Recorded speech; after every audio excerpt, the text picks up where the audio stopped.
pesem Andreja Medveda, ki bo vključena tudi v antologijo Jenkovih nagrajenk in nagrajencev letos jeseni izide pri Društvu slovenskih pisateljev.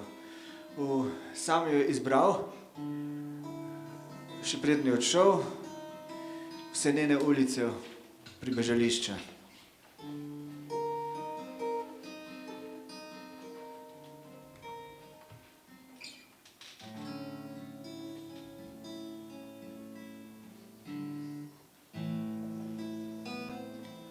Vse njene ulice pribežališča,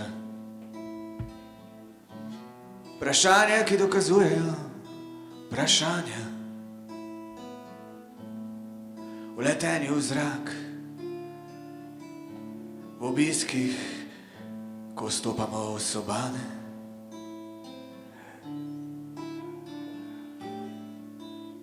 In gledamo,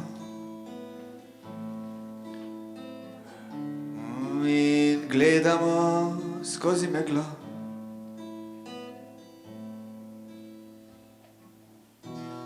Ki se priplazi v okenske police, z dlanmi v dimnikih, mehkobo okrog hiše, hrbet spanca, ki nas prevzame, mlaki iz pepela, kanale, ki poganjajo peščeno uro spočetja.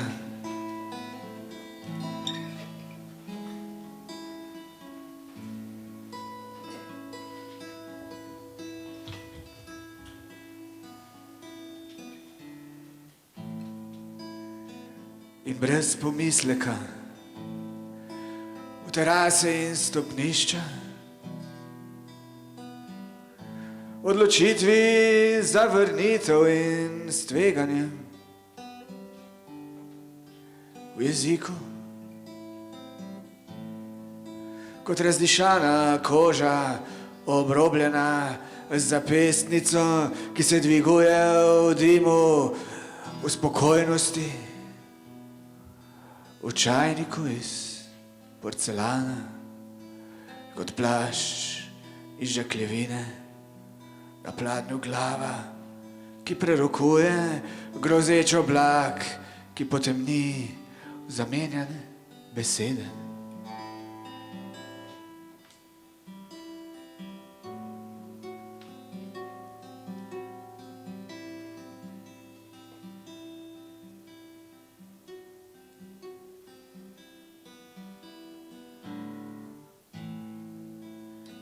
Z grozo molk, z nasmeškom na obrazih, vse njene ulice pribežališča. Vse njene ulice pribežališča, vse njene ulice.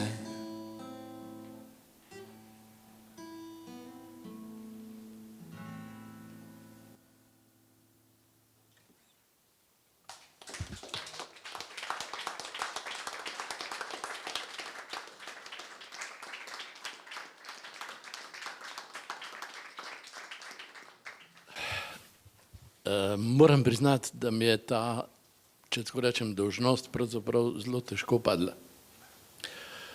Z Andrejem sva se poznala več kot 50 let, tako da to, kar bom povedal, je neka reminiscenca, recimo, na reminiscenco.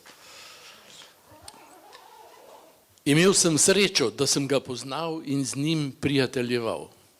Strast do vedenja, do razumetja sveta, ljudi okrog njega, ga je vodila v modrost in izjemno blagost, na katero tudi trki s politično in drugo hierarhijo niso vplivali, in v obsesijo pisanja nisi mogel drugače, kot da si ga imel rad. Na tribuni je bil med starejšimi in med pametnejšimi. Kjer smo mi brcali v meglo, je on vedel. Kadar sta se zmenila z Jašo Zlobcem, smo vedeli mi, da je zanesljivo res in točno tako.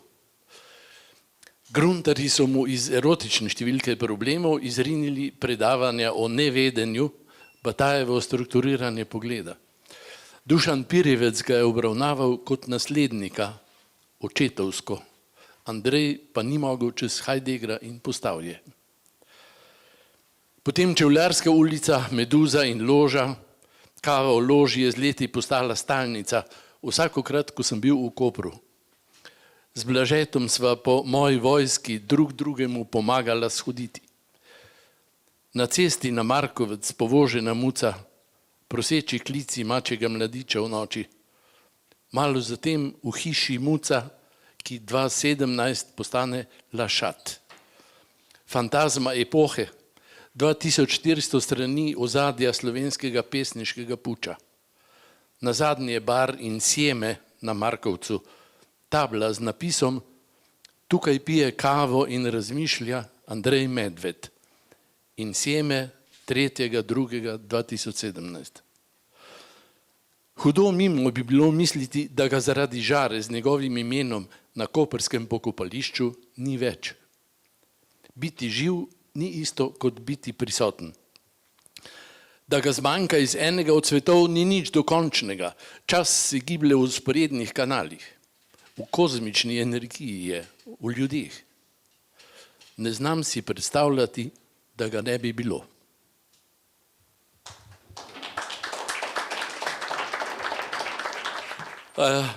Če kdo okoli hiše zarohni, ko pišeš in ne da ti spati, je to gotovo tisti piš, ki krtom prste v prst nariše, pri tem grdun še prstana ne sname.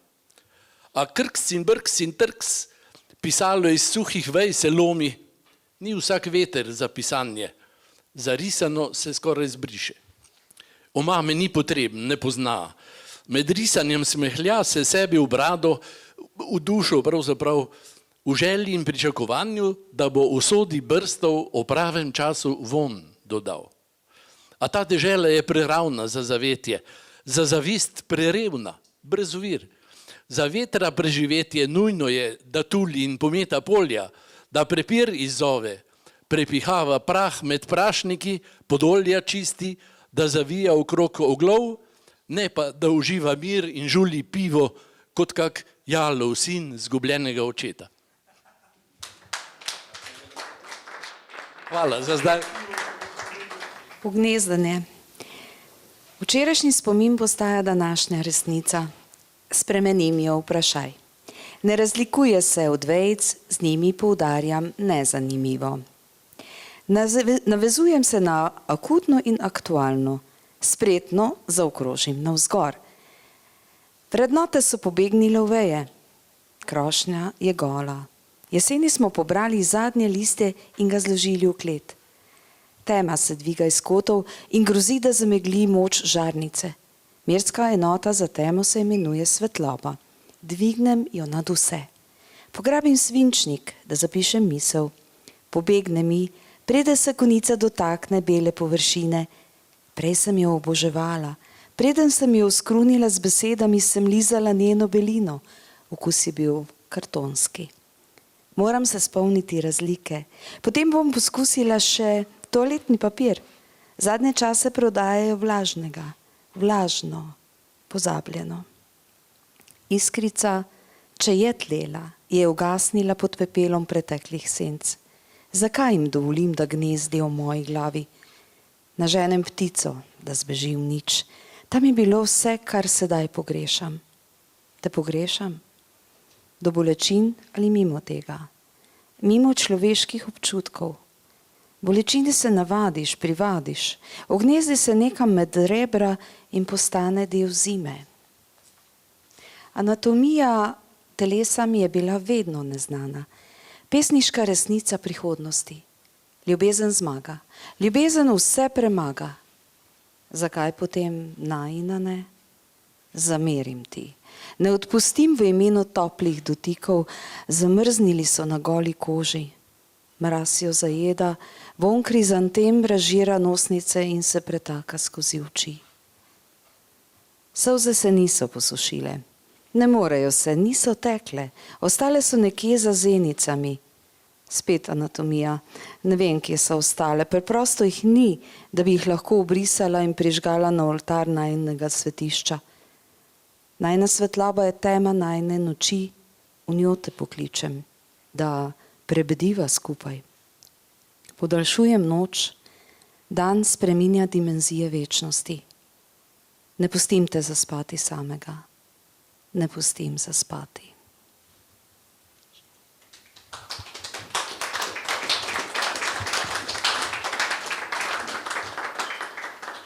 Ivo je rekel, da lahko še eno.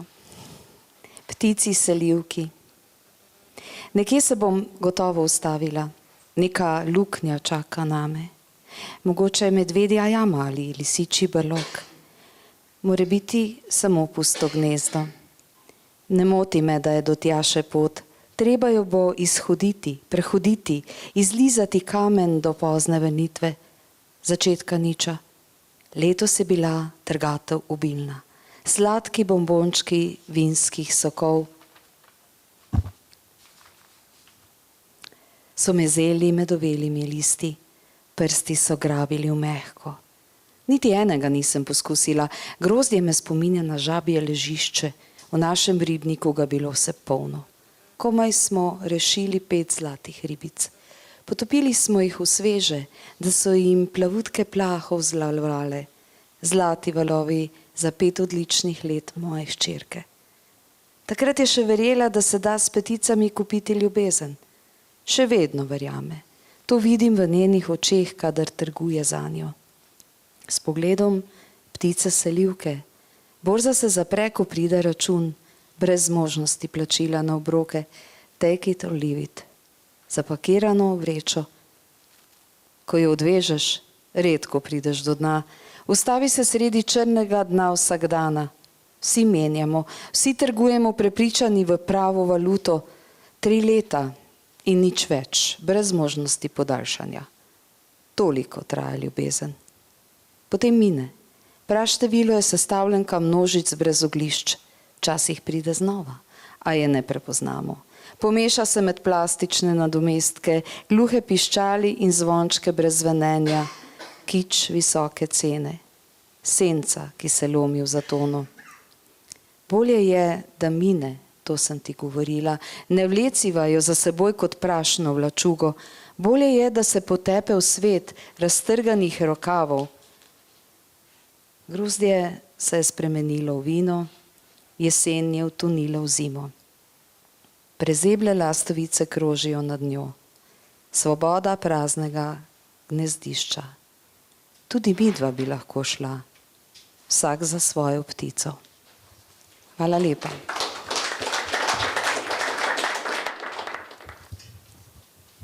Dih jezera. Črna luknja požira svetlobo, nebo se zvije vase, barve izginejo v nemi belini.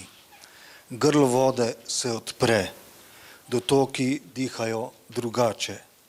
Skala popusti, dihne praprot, rosa razpre pajčevino, tok odnese perunikino korenino, jutro se pretoči. Vse, kar pade, se vrne v korenine. Zloščeni privid se odžeja s kapljico jutra na razprtju cveta, zašepeta, vzidi sonce iz srkanega molka, naj svetloba pade. Ko sonce vzhaja, moči globina, okoli novorojenih se uvije toplina. Dvigajoče se šepetanje globoko v rodnino sadi seme, neskončno mehkobo cvetenje, a labod še vedno plava, brazda je belina v tišini, zrcali zvest tke svetlobo dan za dnem. Kliče nevidne živali, mladiči plezajo po trebuhu brežine, nebo se jim približa kot dih, ki ni niti veter, niti ptica, nekaj tretjega, dih med vetrom in ptico. Otrok kliče mamo, jezero ne ve, kje je, glas se vrne, globlji od vode. Sredi veličastne temine tišina ni praznina, razpoke izpusti dih zemlje, zvok neba, davnist smeh strele. Kamen pade, voda se zapre za njim, kot ga ni bilo. Pepelni drobci na dnu postajajo nebo v usedlini. Ribje oči jih lovijo. Med nitmi se sveti tisto, kar je ostalo od luči. Pepel, ki še vedno verjame v plamen. Plamen je tih, jezero ga komaj čuti, a ga čuti, zato diha. Zvoki jezera. Skozi sence se zvoki dotikajo jezera. Kaplje zdrsnejo po napeti gladini. Jezero zveni skozi korenine. Pepel na dnu ne odmeva. Pepel kot zadnja misel ognja. Kot da voda za hip ni več voda. Šum postane rosa, rosa izgine. Pod gladino voda pogoltne robove zvoka. Zven kamna zatrepeta skozi tišino. Jezero se je naučilo obstajati s težo, ne z besedo.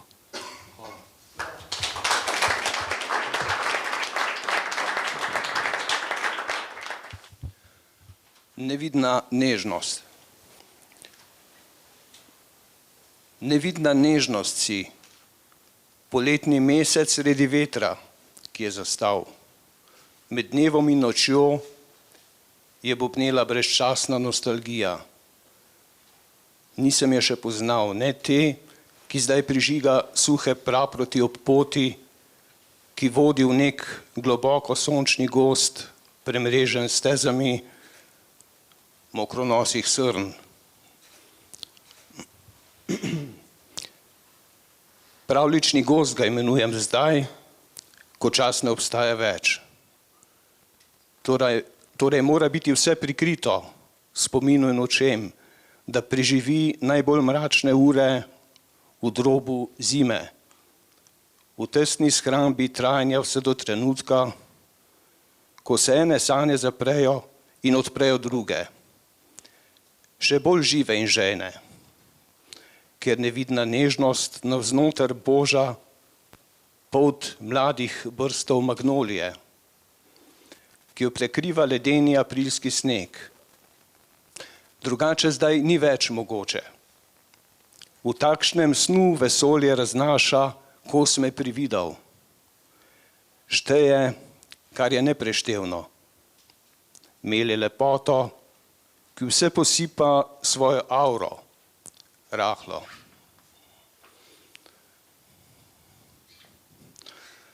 Ovčja koža.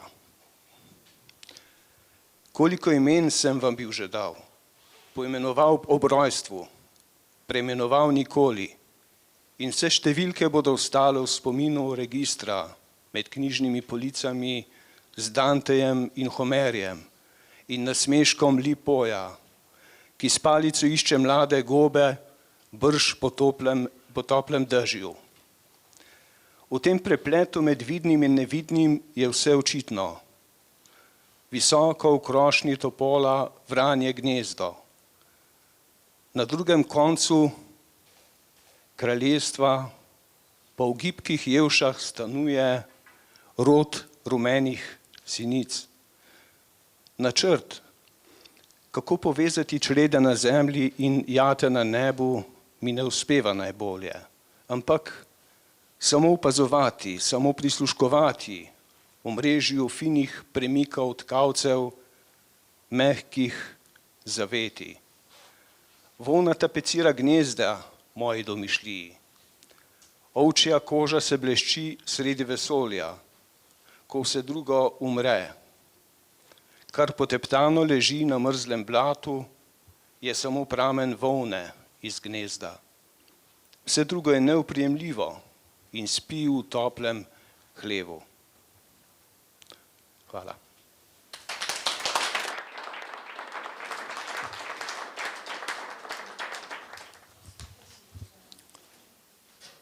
Ana Ahmatova je bila pesnica v sobi, v surovosti stanilizma.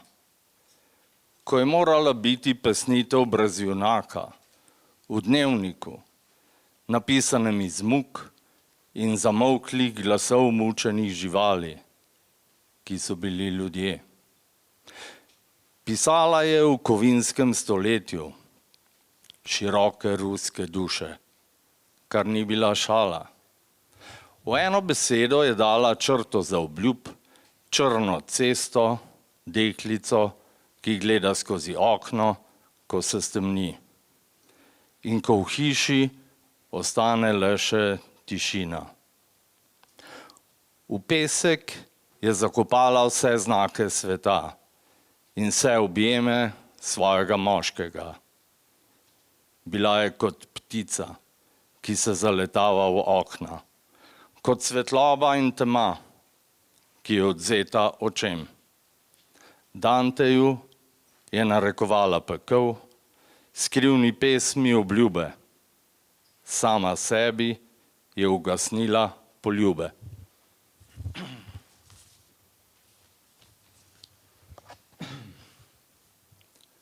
Kenneth Koch je bil pesnik v sobi, instantno živ za ekstremnega umetnika, izumitelj presenečenja in čistega zraka v poetični postelji, v kateri je moški lahko ženska, ženska pa mačka.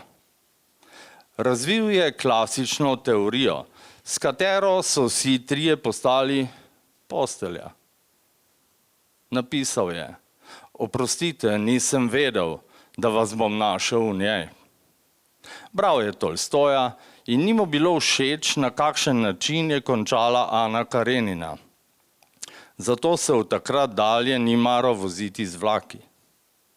Gojil je ljubezen do Pariza, ker so tja hodili dobri Američani umirat. In ker tam apolinerovsko škreblja dež, pit pet, Peter. Toda v New Yorku je bilo toplo poletje. Srečal je Franka in vedel, da ko pesniki vzamejo kamen, ga spremenijo v ljubimce. In ko ljubimci berejo pesnike, se spremenijo v poljub. Hvala.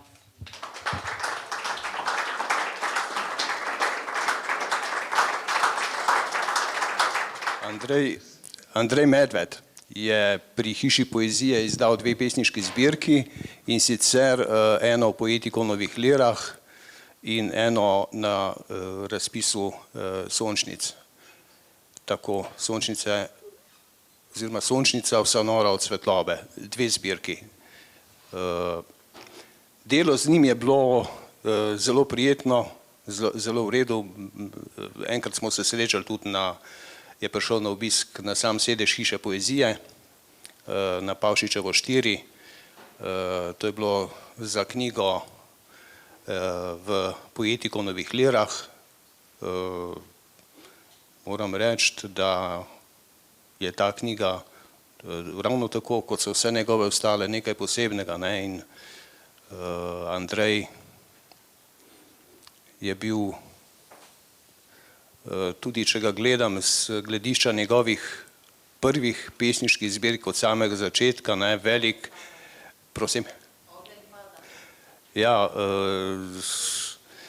v mojem, poleg, ne vem, recimo tudi Iva Svetine, mi je bil izjemno blizu. To je poetika, ki jo imam zelo rad, ki je posebna specifična estetika, ki jo verjetno večina pesnikov težje sprejema ali pa dojema, zato ker je zelo vezana tudi na samo slikarstvo, na estetiko slikarstva. Moram recimo izpostaviti pesnika, kot je bil francoski pesnik Henri Michaud, ki je bil sam tudi slikar Michaud, in Andrej, to je ena, recimo, če to izpostavim v tem trenutku, on je napravil v svoji obalni galeriji tudi Mišojevo razstavo. To je bilo pred 20, več kot 25 leti vsej. Izjemno razstavo njegovih slik nimam pojma, kako mu je to uspelo dobiti iz Pariza oziroma iz Francije, ne. In ob tem vedno pomislim na njegovo poezijo, ki je neka specifična in izjemno lepa tudi jezikovna dinamika. Tisto, kar se pa za njo skriva, ne, me pa včasih delno spomne na, delno, ne, želim reči, na enega ameriškega pesnika, ki mu pravimo, ki mu je ime Wallace Stevens, ne, in ima tudi, čeprav je živel on 100 let pred njim, nek specifičen pogled na slikarstvo in ravno tako črpa iz slikarstva, naprimer Picassa. Jaz sem pa pri medvedu videl recimo Henrija Michauxa. Hvala.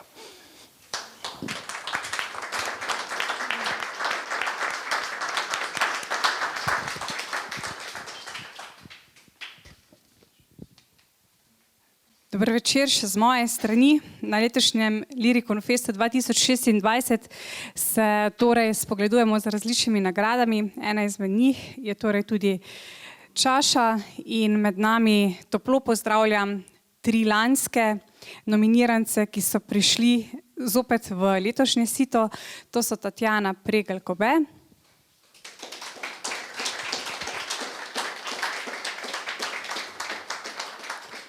Petra Bauman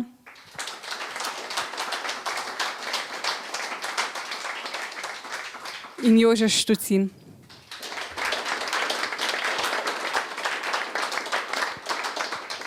Lepo dobrodošli in dobrodošli tudi novi nominiranci, to pa so Nina Medved,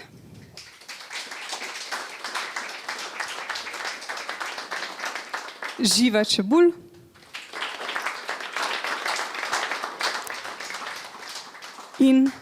in Matej Mertik.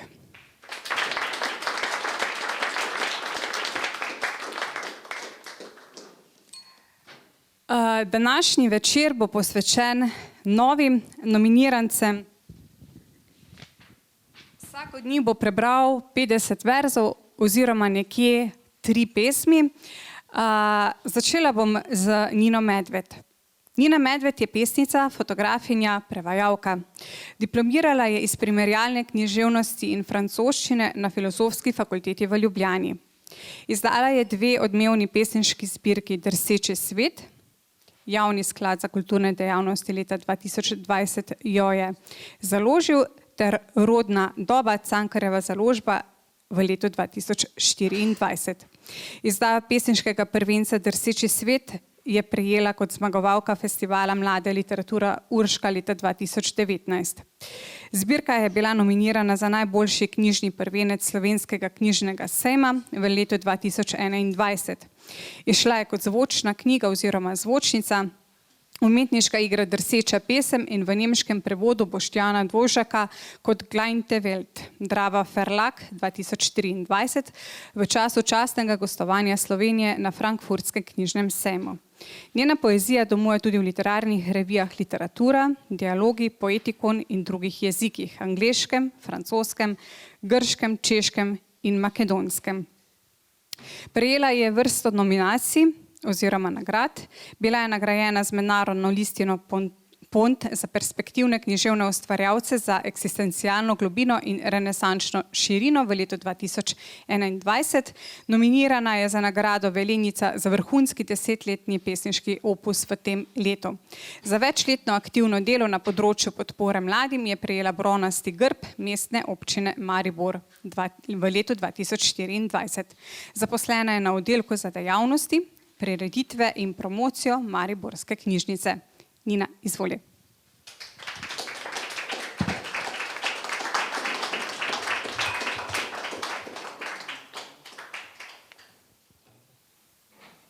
Kako me časopisi včasih iztaknejo iz prostega teka? Četudi moja občutljivost niha z nasičenostjo sveta in valovanje kortizola. Kako se kljub temu naučim lahkotnosti? Ne vzrojim zaradi brenčanja muhe, ko naj bi se pisala poezija. Kako dolgo časa stojim ob oknu in ljudno sugeriram izhod. In nisem prepričana, katera od naju izbira bolj nesmiselno strategijo za doseganje svojih ciljev. Muha, ki pod stropom kroži v upanju na odprtino, ali jaz, ki se urim v jeziku žuželk.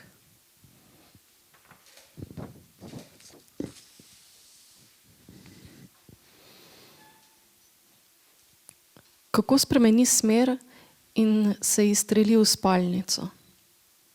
Glej, muha. Muha je tu. Obrača olivne oči, da bi videla, kje se nahaja.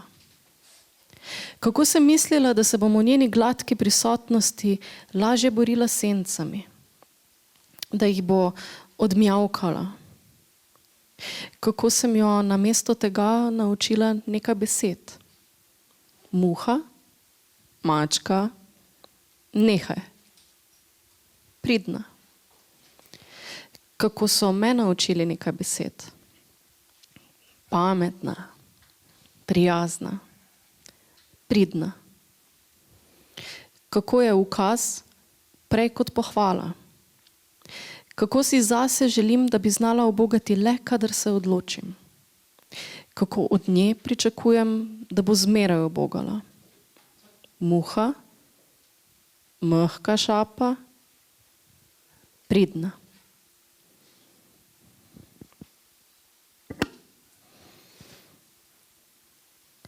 Sogovornica. Le redko kdaj jo obleče, za igro svojo punčko ne potrebuje preoblek. Le mehko, občutno telo. Do konca definirano, z lepo obarvano glavo iz plastike. Nadene ji ime. Pogosto jo posede na mizo in z njo dolgo debatira. Najljubša sogovornica za odbijanje idej. Vsak neroden lučaj uči, kako zavihteti drugače. Pozneje bo iskala druge poligone za svoje misli. Ne bo jih poskušala ošiliti. Rada bi, da objamejo več stvari hkrati. Hvala. Nina Medved, v svoji poeziji se soočaš z generacijskimi travmami, težavami in težo izgub, povezane pa so vedno s hrepenenjem. To so moji uvidi, ene subjektke, ki se, bom rekla, da odlično znajde v poeziji, hkrati pa v bistvu zdrsne zelo kritično v svet, kakšna naj bi bila sodobna ženska. Nina, zanima me, kako v bistvu umeriš verze, čeprav svet zunaj kriči na subjektko, ti pa v bistvu iz teh velikih senc, zelo dobra pesem se mi zdi, ko se deklica zgrinja zvečer v odejo in čaka na svojo mamo in se znajde.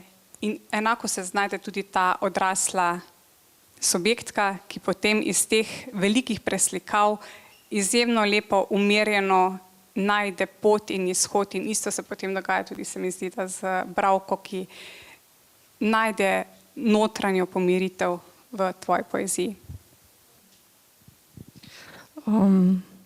Če mi to uspe, super.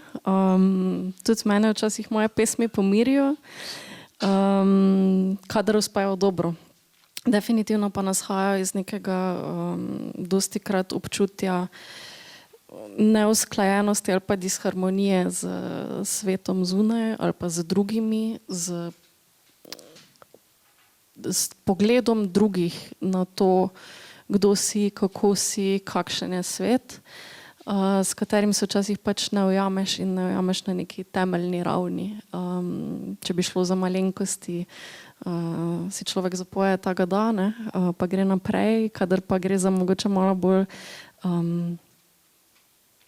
take eksistenčne recimo občutke, pa jih poskušam najti v neki svoji pesmi. No. Kako pa je s prizemljitvami?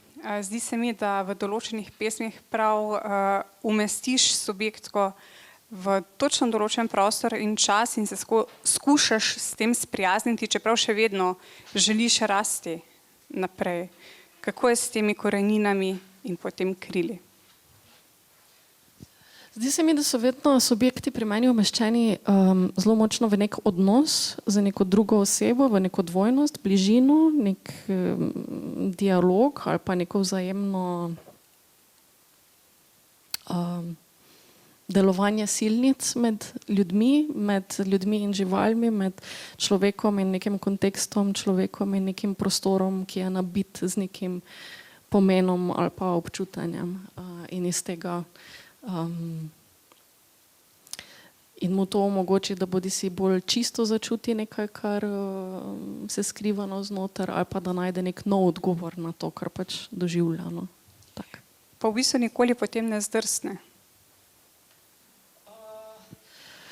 Drsa ves čas, če ne bi drsal, ne bi pridrsal do pesmi. Ja, drsa, ampak ne zdrsne, to sem mislila. Mogoče so zdrsi izven pesniškega teksta. Tekst pa pride pred tem, zatem, nad tem, pod tem, skozi to. Ampak se v bistvu govorimo o tvoji poeziji, ne tistemu, kar je zunaj. Nina Medved, najlepša hvala. Hvala, Tonja.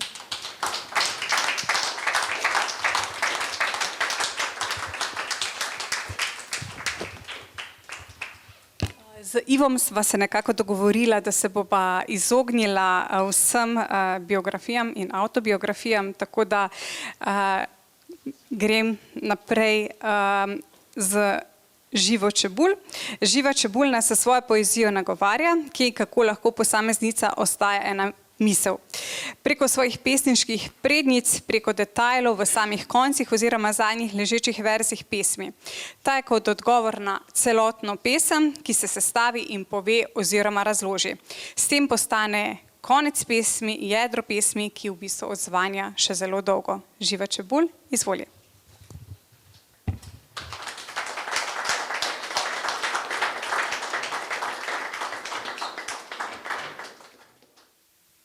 Vojna se ne konča zato, ker se je začela, ker se njeno nasilje izčrpa, ker se izsuši izvir njene teme, ker smo pojedli vsa jabolka spora, popili vse, kar bi želeli, da gre mimo nas. In sploh se ne konča za vse hkrati. In se ne konča zato, ker so potrdili moč močni, ker so šibki vendarle sklonili glave, ker smo našli zmagovalca in skrili poražence. Vojna se konča zato, ker so še nekje ljudje, ki znajo še ljubiti. Še, kljub vsemu.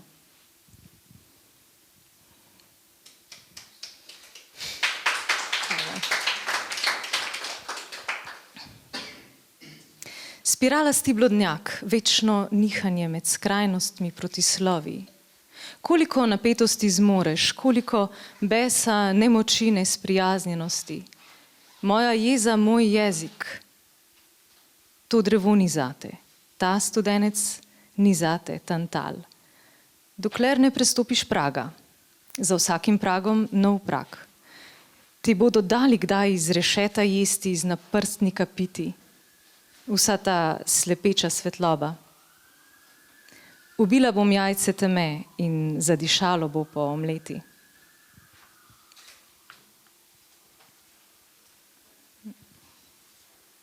Zato, ker nisem Eva, ne Helena, Margareta, ne Izolda, Beatriče, nisem Sonja, Julija, ne Laura, nisem rebro, ali obešalnik zadev tvoje psihe, dragi. Zato, ker sem Morana, Jenta, Jaga baba, Pehta, Živa. Hvala.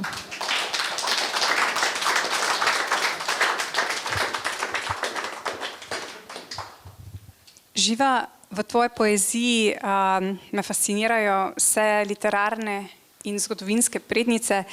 Kako si jih umeščala in hkrati kako so te one navdihovale, da zdaj pišeš o njih in da v bistvu tudi sama tlakuješ njihovo pot? Rekla bi, da sem začela pisati poezijo zato, ker mi je zmanjkalo prevodov. In sicer prevodov Andrej Šedit. Ki si jo tudi prevedla in za njen prevod prejela nagrado. Tako je. Ja. Radeke Vrančič. Tako. In se mi zdi, da ta poezija nekako nastaja iz srečevanj. Se pravi iz tega, da berem, prevajam in potem grem v dialog, pač se pogovarjam s pesnicami, ki jih ravnokar berem, ki jih ravnokar prevajam, pa ne samo s pesnicami, s pesniki, tudi z proznimi pisci. Tako da, ne vem, pač to jih ne umeščam na lašč, jih ne umeščam na nek način premišljeno. To so moje sogovornice. Ker v bistvu na enak način, torej kot odbiraš nje, odbiraš tudi verze, ki jih nameniš k obstoju bivanja. Bivanje in hkrati v bistvu življenje, se mi zdi, da nista vedno eno in isto v tvoji poeziji. Fascinantni verz mi je, kako v bistvu ohraniti življenje in da si danes ostala živa oziroma da je subjektinja ostal živ. Ja. V redu, mislila sem, da boš razvila. Razvijem.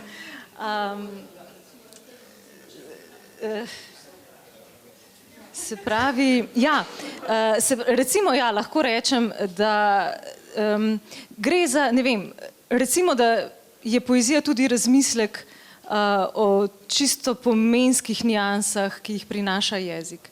Se pravi, ja, seveda, če imamo dve različni besedi za nekaj, kar se nam v prozaičnem življenju zdi isto, je poezija tisti prostor, tisti čas, ko lahko razmislimo, v čem je pravzaprav razlika. Kaj pomeni živeti, kaj pomeni bivati. Ne vem, in če tako pogledam, kaj bi jaz to rekla, ne vem, recimo, da bivati ali pa da živeti. S tem živeti bi povezala prej kakšne oblake skozi krošnjo, pa zanimive pogovore, pa branje, pa ne vem, veter v laseh, medtem ko po drugi strani bi bilo pa bivati, to bivanje olupljeno vsega. Se pravi, niti želja, niti pričakovanj, samo to, kar Edvard Kocbek pravi, sem, in ker sem, tega mi nihče ne more vzeti. Najlepša hvala. Ja. Hvala.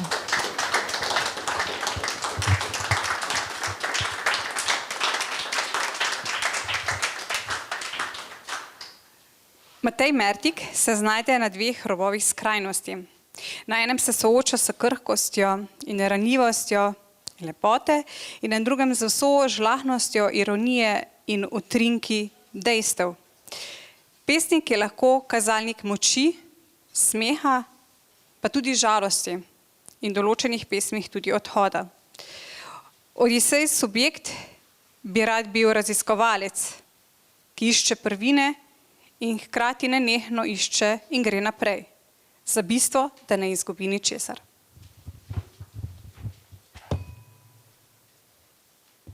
Hvala lepa. Torej najprej se zahvalo za povabilo, za festival. Bi pa prebral 3 pesmi iz zbirke Nimfe ljubice vseh morij. Kalipso. Zlata ladja, bele ladje, plamenijo ozvezdja, plamenijo srčanke, plamenijo žametnice, ki ljubkajo kamenje, rubinaste perunske lilije. Za piko, za dotik, vode obšumijo in šepet in pesem in pogled.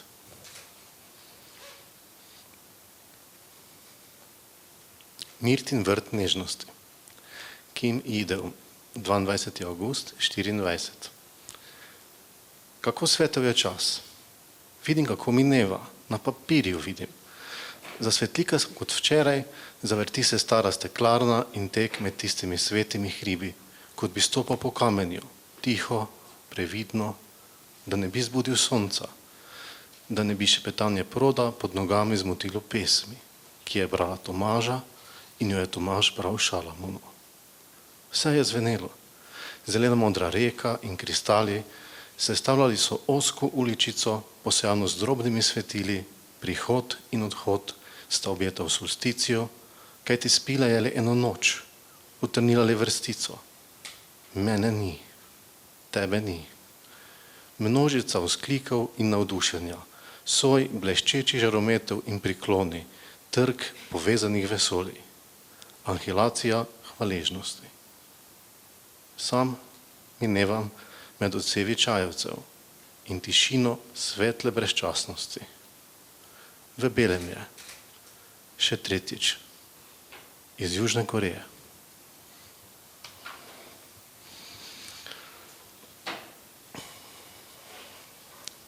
Na koncu sveta.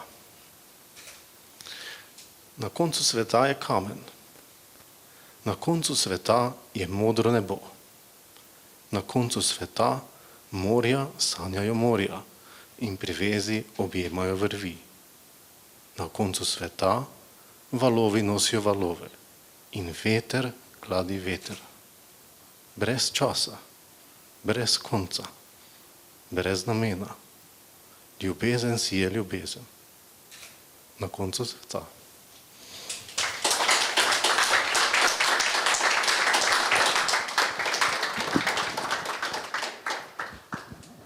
Matej, zanima me, kako v bistvu obesediš čas v tvoji poeziji, ker se mi zdi, da na eni strani se mu poklanjaš, hkrati mu pa tudi pričaraš to neko dimenzijo, stkano iz dejstev.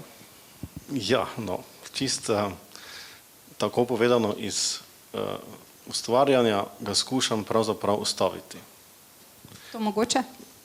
Mislim, da na nek način je, ravno zaradi tega, ker se mi zdi, da blazno vse stvari okrog hitijo in potem na nek način vsaj tukaj poskušam najti tisto, da potem stvari za kratek hip obstanejo v tistem bistvu, kar smo. No. V samih verzih tkeš tudi lepoto, bom rekla, da čisto vsakdanjih orwellovskih dejavnikov, recimo dejanj, se opravičujem, vezenje vezalke, odprava na tek. Kako v bistvu to stkeš v verze, čeprav se to ponavadi dogaja v prozi ali pesmi v prozi? To je zelo težko odgovoriti, je pa to nek navdih. To v bistvu se zgodi samo od sebe v zelo hitrem trenutku, ni to nekega racionalnega razmišljanja, motivacija pa je trenutek sam, ali pa pravzaprav neka zdaj lepota. Douglas Adams je rekel, kako lahko definiramo lepoto, kaj je lepo, zakaj je vaza lepa. Težko je to pač obesediti, ampak se mi zdi, da na nek način z neko kombinacijo besed tistega trenutka potem poskušam ozavestiti tisto lepoto v tistem hipu, ki pa je seveda zelo relativna stvar. In je spet zajezitev časa. Ja, spet tako. Najlepša hvala. Hvala.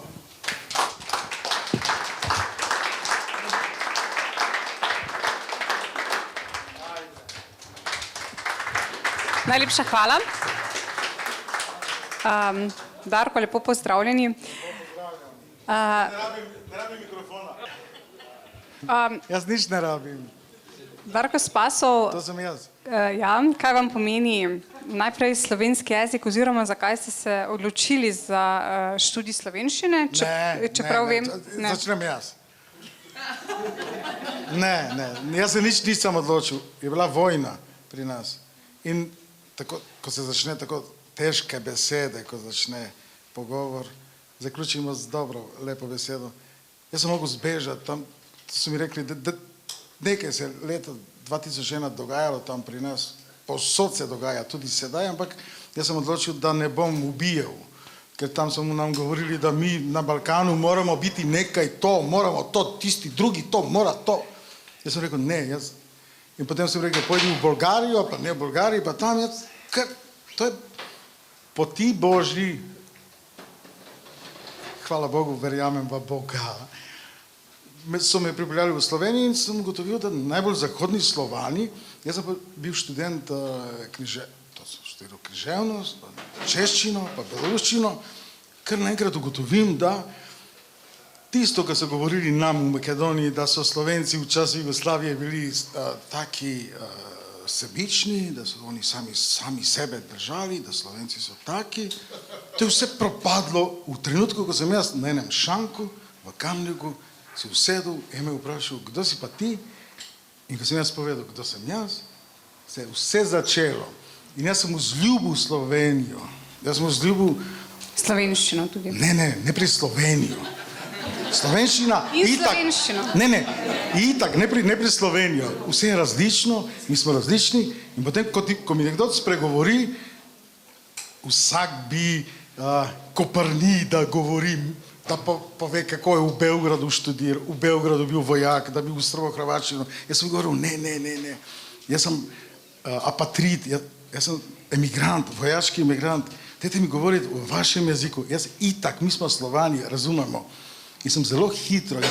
To je bil past, ki sem jaz postavil Slovencem, da sem zelo hitro.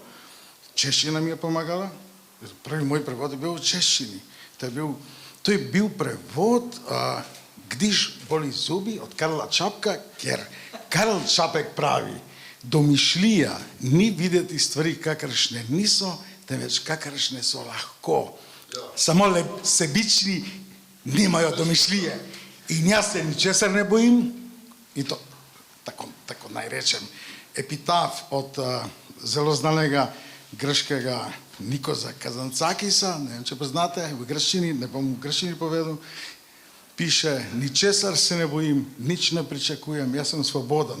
In ko sem prišel v Sloveniji, jaz sem spoznal fantastično, ne samo okolje, to da je lepa, zelena, jezik, ki ga razumemo, ker tudi makedonski jezik je slovanski, ampak potem sem začel udirati, udreti v odnose in ko sem začel brati slovensko leposlovje, sem ugotovil, da ni bolj pogumnega, češčino sem poznal, študiral sem književnost in tako naprej, ruske, vse mi je bilo jasno, ampak ko sem ugotovil, kako so pogumni slovenski avtorji, da makedonski malo manj tako pogumno pristopajo povedati zgodbe.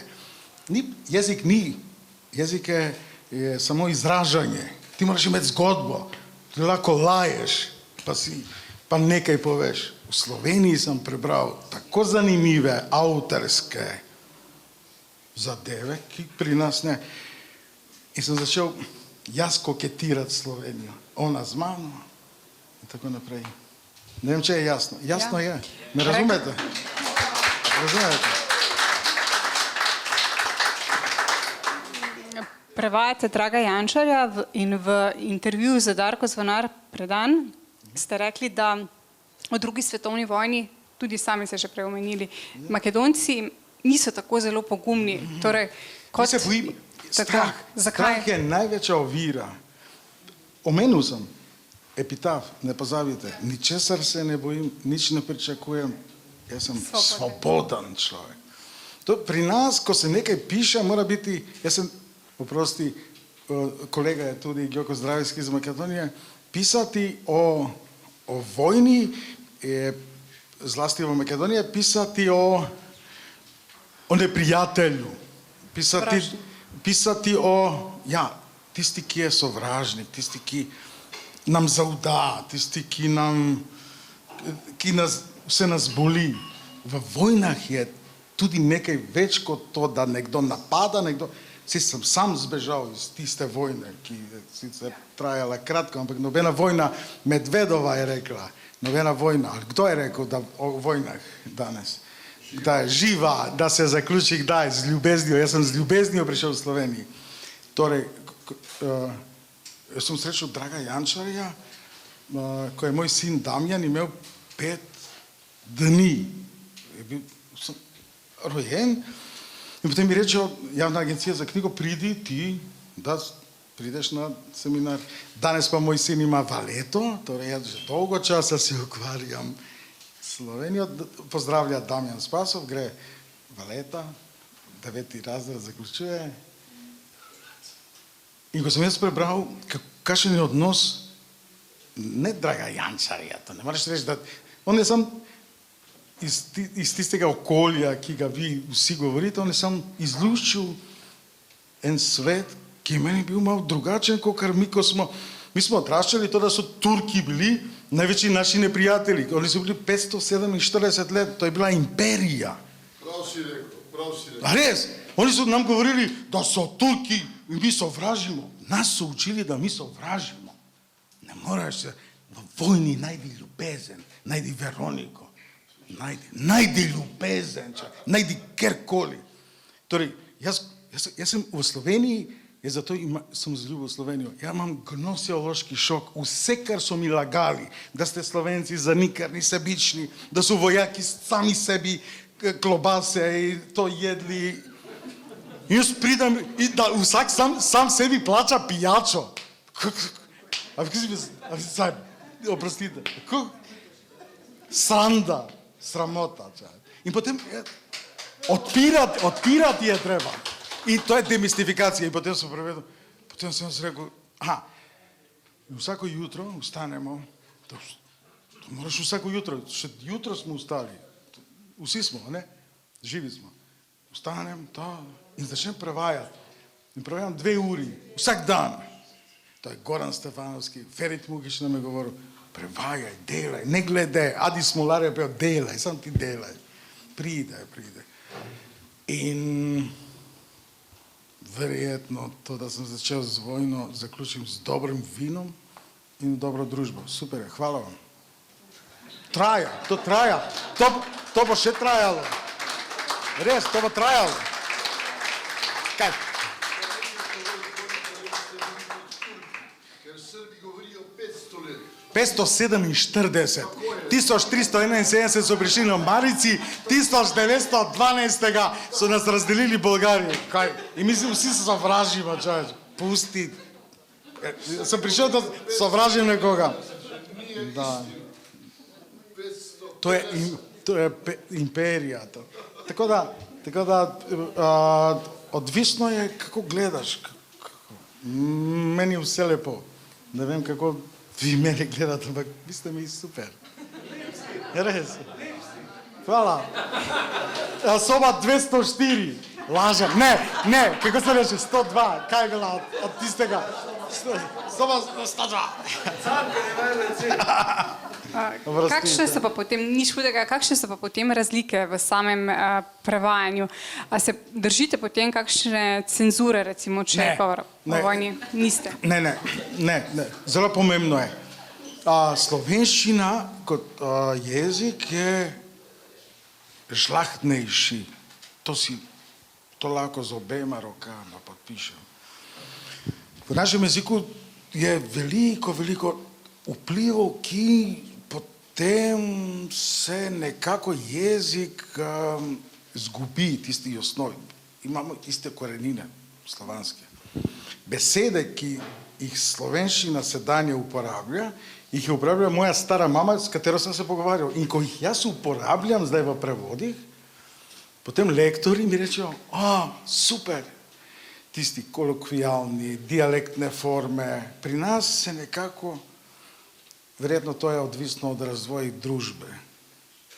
Naša družba se pa razvija vsak dan s strahom, ali bomo severna, ali bomo Bolgari, ali bomo Albanci. Kdo se ukvarja s tem? Noben ne bere, malo berejo, tisti, ki berejo, ki razumejo, pridejo in rečejo, super. Dobijo potrditev in kritiko hkrati, svobodo jezika. Ne samo svobode jezika, svobode družbe, ker jaz ne prevajam iz sardanipalščine, jaz ne prevajam iz ne vem, da si izmislim kakšnega jezika, jaz pravim iz slovenščine. To je zelo pomembno in to sta dve založbi, ki sta ugotovili, da mi imamo bralno, v Makedoniji nekdo bere to. In to je zelo pomembno. Recimo, kako naj vam rečem, 300, kako naj vam rečem, če 300 izvodov od avtorja slovenska, recimo jaz sem prevajal Agni, od Boruta Kraševca. Borut Kraševec je bil moj mentor.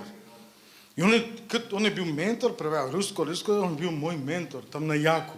In kar naenkrat, on napiše roman in vi rečete, da je, jaz prevajam Kresnikove nagrajence, jaz to prevedem in potem dam. In on mi reče, Darko, to je blesavo. Ampak, ko rečeš blesavo pri nas, v makedonskem jeziku blesavo, in vaše blesavo ni, blesavo pomeni, da to je tako pogumno, da noben ne piše tako. Blesavo je to? Ne. Ne. Blesavo je prelepo in prepogumno, da nekdo piše. In to Drago Jančar potem, Veronika Simoniti, potem je bila Bronja Žakelj pri nas. In jaz vedno povabim avtorja, in pokažem, kako je pri nas.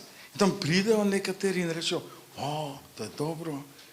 In vedno se zaključi s tem, da ti nekdo reče, da je dobro. Takoj prepoznate bleferja, ki reče, bravo. Pa nič ni prav. Bleferja takoj prepoznate. Jaz nisem blefer. To se vidi. Kako je zdaj, ker delate tudi v gledališču, z razliko v samem jeziku, torej na odru, ko ga postavljate, se prilagajate recimo današnjemu jeziku, postavljate v ta sodobni kontekst? Ne, to sem kolegu prej povedal. On je lektor, Đoko, piše, pesnik, vse. Jaz sem rekel, ti veš, da v makedonskem, jaz sem direktor ena od 3 nacionalnih gledališč v Skopju, komedijo vodimo. Draga Jančarja smo uprizorili s koprodukcijo s turskim gledališčem, to je bilo Zaljuzoš Godota. In sedaj je še na odru, mi smo letos zaključili 4 dni nazaj, 6. junija, tako eno predstavo, ki je v našem repertoarju, Tarzan od Roka Vilčnika. Tako da jaz vedno podpiram, ne glede, kaj mi prinesemo. Gombroviča smo imeli, imamo vse. Jezik, v katerem naši igralci se obračajo, je makedonski jezik. To je edini način, da mi sebe razumemo. Mi pa nimamo po zakonu lektorjev. In sleherni sodobni igralec bi on to tako nekako po svoje. In če se zadeve ne uredijo v naslednjih 5-6 let, mi bomo čez nekaj časa govorili z 100 do 200 besed in bomo kot v cirkusu govorili. Jaz sem direktor nacionalnega gledališča, ki je na meji odstopa zaradi neodnosa do jezika. Mi lahko naredimo karkoli, zlasti, ko je komedija. Tako da, jaz sem vesel, da v Sloveniji vedno je na tuji strani niva bolj zelena. Jaz bi, če bi še 5 dni tu ostal, bi takoj začel vrtati, a ne, to ne. Ampak ostanimo mi na moji, vi na vaši strani. Jaz rečem, pri nas ni dobro, lektorjev rabimo, ker lektor je zelo pomemben. Ne samo, da plakat č popraviti, temveč pravogovor in to je branik jezika. Ste me razumeli? Hvala. Ja, najlepša hvala. Ja, lahko še povabiva, ker vi končate. To je bilo dramaturški. Najlepša hvala. Ne, vi ste rekli, da boste vi končali. Ja, super. Hvala. Jaz sem zelo vesel. Iskreno zelo vesel, da sem tu.